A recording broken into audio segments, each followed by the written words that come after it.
कल का पढ़ा लीजिए। हेलो नमस्कार, आप सभी का बहुत बहुत आपका स्वागत है, अभिनंदन है। इलाहाबाद यूनिवर्सिटी में अगर आपको बीएससी में एडमिशन लेना है 2025 में, तो बीएससी मैथमेटिक्स और बीएससी बायो दो अलग अलग कोर्स इलाहाबाद यूनिवर्सिटी में संचालित होते हैं। तो इसमें अगर आपको एडमिशन लेना है तो आपको करना क्या पड़ेगा, आपकी एलिजिबिलिटी क्राइटेरिया क्या है और आपको किस तरीके से फॉर्म को भरना है, ये आपको ध्यान में रखना होगा। सबसे पहले अगर आप एक नए छात्र हैं और यूनिवर्सिटी ऑफ इलाहाबाद में आने का सपना देख रहे हैं तो हमारा चैनल आप सब्सक्राइब कर लीजिए। दूसरी बात यह है कि हमारा जो टेलीग्राम चैनल है इलाहाबाद यूनिवर्सिटी एक्सप्रेस, इसको आप ज्वाइन कर लीजिए, जिसका लिंक कमेंट बॉक्स में पिंड है। आपको पता होना चाहिए कि university of Allahabad CUET UG के माध्यम से ही अपना एडमिशन 2025 में ले रही है। दूसरी बात यह है कि 22 मार्च तक इसके फॉर्म की लास्ट डेट है, तो आप लोग जल्दी से जल्दी जाके साइबर कैफे पे ये फॉर्म को भर दीजिए। अब फॉर्म को भरते टाइम ध्यान ये देना है कि एलिजिबिलिटी क्राइटेरिया क्या है अलग अलग कोर्स के लिए, यानी कि क्या क्या चीजें जो है रिक्वायरमेंट है, प्रोग्राम स्पेसिफिक सब्जेक्ट रिक्वायरमेंट क्या क्या है, ये आपको ध्यान देना है। तो इस वीडियो के माध्यम से हम कुछ एक बल्क में कोर्सेज की बात करेंगे कि अलग अलग कोर्सेज की क्या क्या अलग अलग एलिजिबिलिटी क्राइटेरिया है। सबसे पहले हम बात करने वाले हैं बीएससी मैथमेटिक्स की। ऐसे ही आप लोग समझ लीजिएगा, बीएससी बायो का भी नीचे हम समझा देंगे। बीएससी मैथ ये है और बीएससी बायो ये है। दोनों में सिर्फ एक डिफरेंस है कि डोमेन सब्जेक्ट दोनों का थोड़ा सा अलग अलग है, लेकिन बहुत सारे डोमेन सब्जेक्ट भी दोनों से मैच होते हैं। इन दोनों को अगर आपको करना है तो अब ये आपको ध्यान में देना है कि इस बार यूनिवर्सिटी ऑफ इलाहाबाद में जो बीए, बीएससी, बीकॉम जितने भी यूजी के कोर्सेज हैं वो 4 साल के होने वाले हैं, 4 ईयर के, और सेमेस्टर प्रणाली लागू होने वाली है। अभी ये कुछ स्पष्ट नहीं है, लेकिन यूनिवर्सिटी ने गाइडलाइंस जारी कर दी है। तो 4 साल का होगा। 4 साल में आपको, अगर आप 2 साल में बीएससी छोड़ते हैं तो आपको सर्टिफिकेट मिलेगा या डिप्लोमा मिलेगा। 3 साल में अगर आप बीएससी पूरा करते हैं तो आपको ग्रेजुएशन की डिग्री मिलेगी, और अगर 4 साल में आप बीएससी पूरा करते हैं, 4 के चारों साल, तो आपको ऑनर्स की डिग्री मिलेगी।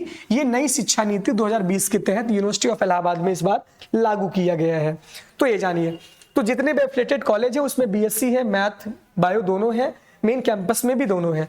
तो इसके लिए आपको करना है कि एक लैंग्वेज आपका काउंट होगा। जब आपका कट ऑफ बनेगा, एक लैंग्वेज हिंदी या इंग्लिश में से आपका एक लैंग्वेज आपके कट ऑफ में ऐड होगा। तो कंपलसरी है क्या, एक लैंग्वेज का पेपर आप कंपलसरी दीजिए। दूसरी बात यह है जर्नल एप्टीट्यूड टेस्ट, इस बार इसका नाम बदल के जर्नल टेस्ट से जर्नल एप्टीट्यूड टेस्ट कर दिया है।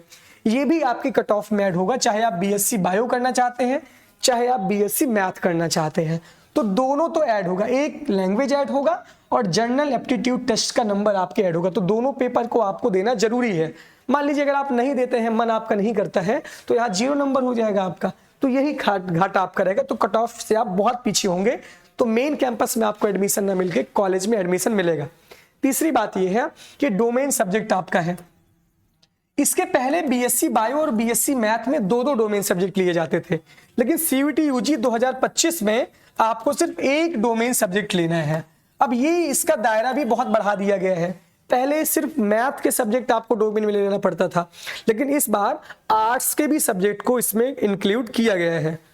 आर्ट्स के सब्जेक्ट थोड़ा सा नहीं है, मैथ के ही सब्जेक्ट है, लेकिन थोड़ा सा एनवायरमेंटल स्टडी को भी इसमें इंक्लूड किया गया है। तो मैं आपको बता रहा हूँ डोमेन सब्जेक्ट में आपको क्या क्या देना है। बीएससी मैथ के लिए अलग डोमेन है और बीएससी बायो के लिए भी तो वही डोमेन, बस बायो इसमें ऐड हो जाता है। अब ध्यान दीजिए, बीएससी मैथ का जो डोमेन सब्जेक्ट है बाबू, वो है फिजिक्स, केमिस्ट्री, मैथमेटिक्स, सीएस यानी कंप्यूटर साइंस, या आईपी यानी इंफॉर्मेशन प्रैक्टिस, उसके बाद बायो, उसके बाद है जियोग्राफी या जियोलॉजी या इन्वायरमेंटल स्टडी या इन्वायरमेंटल साइंस, यानी physics, chemistry, math, CS, IP, geography, geology, environmental study, environmental science. इतने में से आपको एक डोमेन का पेपर आपके उसमें नंबर में ऐड होगा। तो चाहे आप फिजिक्स कर दीजिए चाहे केमिस्ट्री, तो ये आप दे सकते हैं। अब बीएससी बायो में ऐसा कर दिया है कि इसमें बायोलॉजी यानी कि मैथ इसमें नहीं है, क्योंकि आप बायो बैकग्राउंड से हैं तो आप ऑब्वियसली मैथ पढ़ेंगे नहीं। इसके बाद बायोलॉजिकल स्टडी, केमिस्ट्री, इसमें बायोटेक्नोलॉजी भी है, फिजिक्स, एंथ्रोपोलॉजी, इन्वायरमेंटल स्टडी। तो इसमें इतने डोमेन, यानी 6-7 डोमेन में से आपको बीएससी बायो के डोमेन सेलेक्ट करना है, और बीएससी मैथ में आपको इतने डोमेन में से आपको बीएससी मैथ के डोमेन सेलेक्ट करना है। तो ये बात हो गई किसमें, बीएससी मैथ और बीएससी बायो के अलग अलग कोर्स की। तो सबसे पहले आपको ध्यान देना है कि आपका एक लैंग्वेज कंपलसरी है, हिंदी इंग्लिश में से, जनरल एप्टीट्यूड टेस्ट आपका कंपलसरी है, और तीसरा आपके डोमेन सब्जेक्ट में से जितना जितना मैंने बताया उसमें एक डोमेन आपका कंपलसरी है। तो ये वीडियो कैसा लगा आप बताइएगा, इसका पेपर देने जरूर जाइएगा। कोई भी कंफ्यूजन होती है तो आप मेरे पास मैसेज करिएगा या हमारे टेलीग्राम पे आप जुड़ जाइएगा, कोई भी कंफ्यूजन आपको नहीं होगी। Thank you.